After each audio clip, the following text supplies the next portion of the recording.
The public has always been fascinated by second chances. In the story of Sarah Ferguson, the Duchess of York, that fascination becomes a kind of tension. Can she ever return from the margins? And if she can, will the crown ever let her fully back in? In the early years, Sarah was welcomed with cautious warmth. She arrived as a fresh face in a monarchy weighted with tradition, offering humor, spontaneity, and a willingness to step outside rigid bounds. For some, she represented new energy. For others, she represented risk. Over time, she absorbed both adoration and criticism in equal measure. Her marriage to Prince Andrew came with privilege, but also with intense scrutiny. As the years progressed, scandals accumulated.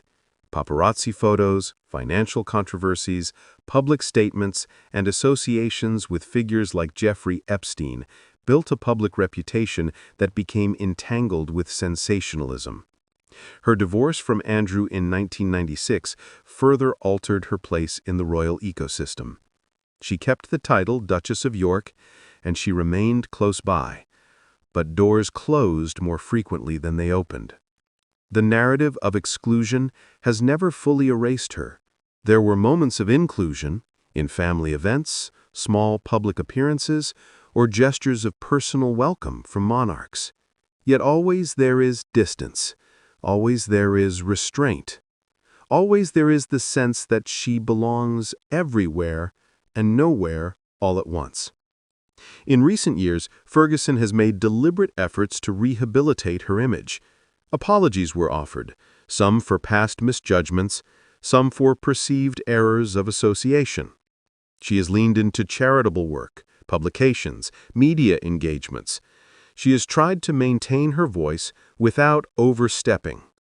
She has kept close to her family, showing loyalty even when visibility is limited. Then came the resurfaced email with Jeffrey Epstein, a document dating to 2011 in which she used florid language, called him a supreme friend, and expressed regret for not responding sooner. The public outcry was swift. Charities withdrew support. PR experts labeled her brand toxic. Her attempts at revival were jolted backward. The gloss of rehabilitation fractured under renewed glare. And yet the question persists, might she return? Not as a royal fixture, but as a figure accepted, allowed within the fold again. To explore that, we must understand the forces that keep her at arm's length. These are not just scandals, they are institutional boundaries. The monarchy operates by symbolism as much as law. Some positions are not earned, they are granted and sustained by trust. When trust is broken, forgiveness must compete with legitimacy. First, there is reputation. Public reputation is not static, especially for royals. The favor of the media, the judgments of the press, the assessments of public sentiment, they shift. One misstep, one resurfaced document, one news cycle can undo years of restoration. Ferguson's record contains too many high-visibility errors, real or perceived, to be ignored. Each new controversy reopens the wounds of prior ones. For any return, her public narrative must be consistent, low risk, devoid of surprise. That is a narrow channel. Second, there is precedent. The royal family has boundaries not just in law but in custom. The core monarchy is limited to working royals, those who represent the crown. The extended family is permitted existence, but not always influence. To move from periphery to center is more difficult than to fall from center. The monarchy is built on gradual preference and symbolic recognition over time. For Ferguson to return, she must not demand reinvention, she must earn infiltration. Third, there is trust. The conversations behind closed doors matter more than public statements. The monarch, the immediate heirs, senior courtiers, they decide who is welcomed, who is tolerated, and who is sidelined. In those rooms, past behavior, loyalty, discretion, and alignment with royal purpose are weighed heavily. Ferguson must show that she understands she is not equal to Catherine in role, but is a loyal supporter of the institution's image. Fourth, there is optics with respect to Catherine and the future queenside. Catherine represents continuity, grace, and the future. Ferguson's return must not overshadow or compete. Her presence must never be perceived as disruptive to the heir. She must exist in a space complementary, not rivalrous. Ferguson's public strategy has begun to reflect these constraints. She avoids bombastic statements now. She seeks small, meaningful charity associations. She is careful about social media, about tone, about risk. She shows loyalty to Andrew even when he is distant. She emphasizes humility. She projects quiet patience.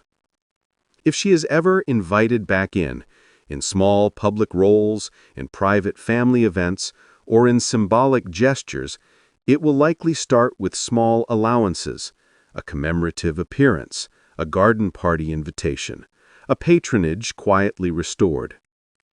Those permissions would not signal full restoration, but over time, incremental roles could rebuild legitimacy. Public and palace will watch, not just whether she returns, but how. Do her appearances bring scandal? Do they balance dignity? Does she remain aligned with the monarchy's message? If she betrays trust or breaks protocol, the welcome will retract quickly. A return must be resilient enough to survive error. There's also generational change. As William and Catherine age, new configurations may allow more flexibility. New ceremonies, new charities, new faces, all may open marginal space for Ferguson to be quietly folded in. But that scenario depends on alignment, on discretion and compatibility. Even now, some small signals suggest mild softening. Invitations, though rare, continue for major royal events. Past visibility is not fully erased. Her legacy, her name, and her presence remain part of royal lore. That reservoir provides possibility. She is not erased, she is waiting. The question is whether time, reputation, and strategy align. A return is not guaranteed, but the possibility exists if she positions herself not as center, not as rival, but as loyal adjunct. She must shift from drama to constancy, from unpredictability to predictability.